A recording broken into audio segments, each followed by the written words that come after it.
Leviticus chapter 11.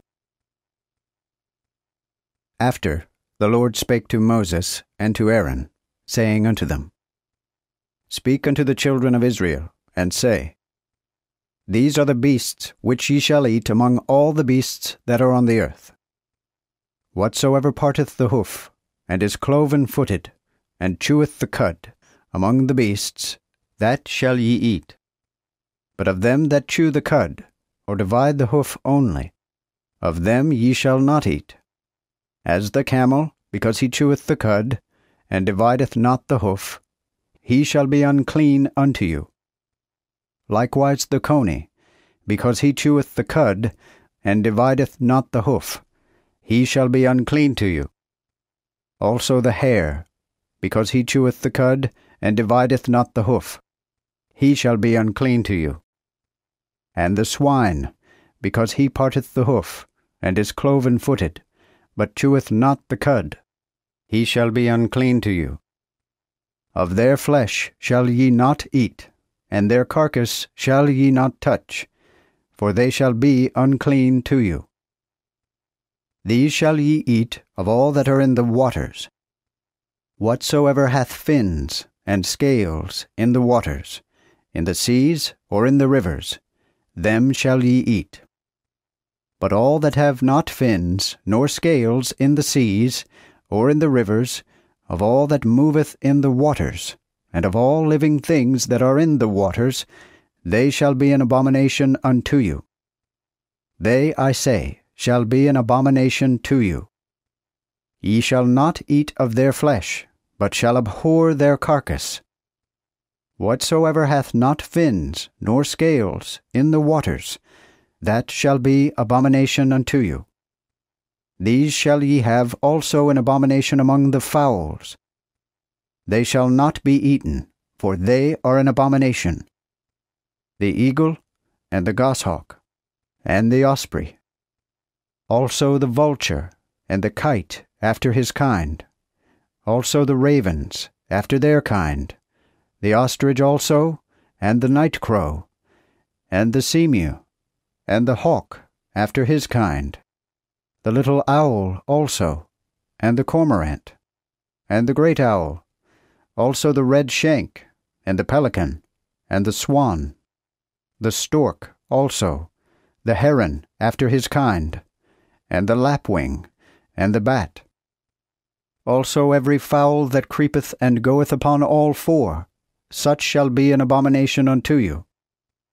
Yet these shall ye eat. Of every fowl that creepeth and goeth upon all four, which have their feet and legs all of one to leap withal upon the earth, of them ye shall eat these: the grasshopper after his kind, and the solean after his kind, the hargol after his kind, and the hagib after his kind. But all other fowls that creep and have 4 feet, they shall be abomination unto you. For by such ye shall be polluted. Whosoever toucheth the carcass shall be unclean unto the evening. Whosoever also beareth of their carcass shall wash his clothes, and be unclean until even. Every beast that hath claws divided, and is not cloven-footed, nor cheweth the cud, such shall be unclean unto you. Every one that toucheth them shall be unclean.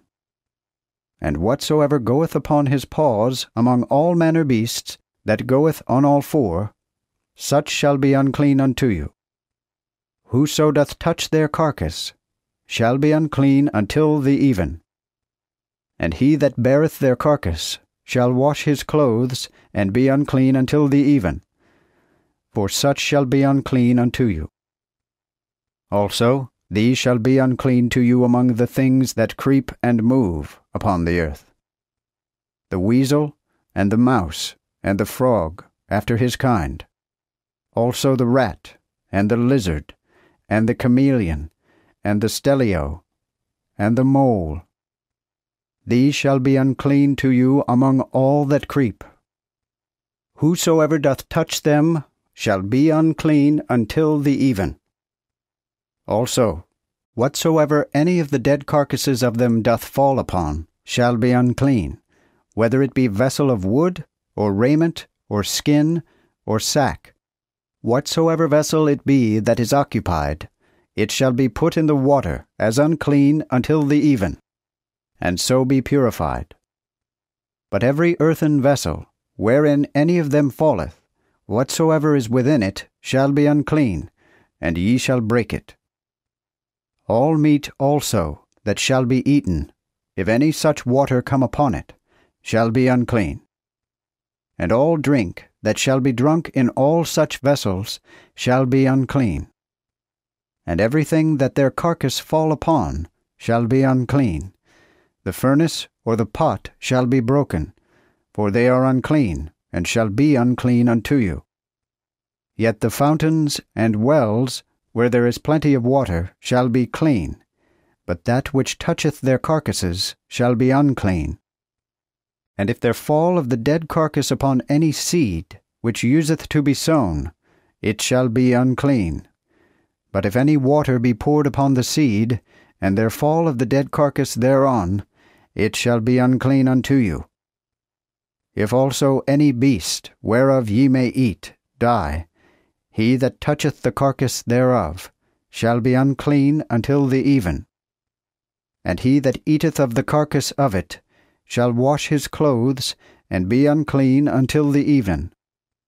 He also that beareth the carcass of it shall wash his clothes, and be unclean until the even. Every creeping thing, therefore, that creepeth upon the earth shall be an abomination, and not be eaten. Whatsoever goeth upon the breast, and whatsoever goeth upon all four, or that hath many feet among all creeping things that creep upon the earth, ye shall not eat of them, for they shall be abomination. Ye shall not pollute yourselves with anything that creepeth, neither make yourselves unclean with them, neither defile yourselves thereby. Ye shall not, I say, be defiled by them. For I am the Lord your God. Be sanctified therefore, and be holy, for I am holy. And defile not yourselves with any creeping thing that creepeth upon the earth. For I am the Lord that brought you out of the land of Egypt, to be your God, and that you should be holy, for I am holy. This is the law of beasts, and of fowls, and of every living thing that moveth in the waters, and of everything that creepeth upon the earth, that there may be a difference between the unclean and clean, and between the beast that may be eaten and the beast that ought not to be eaten.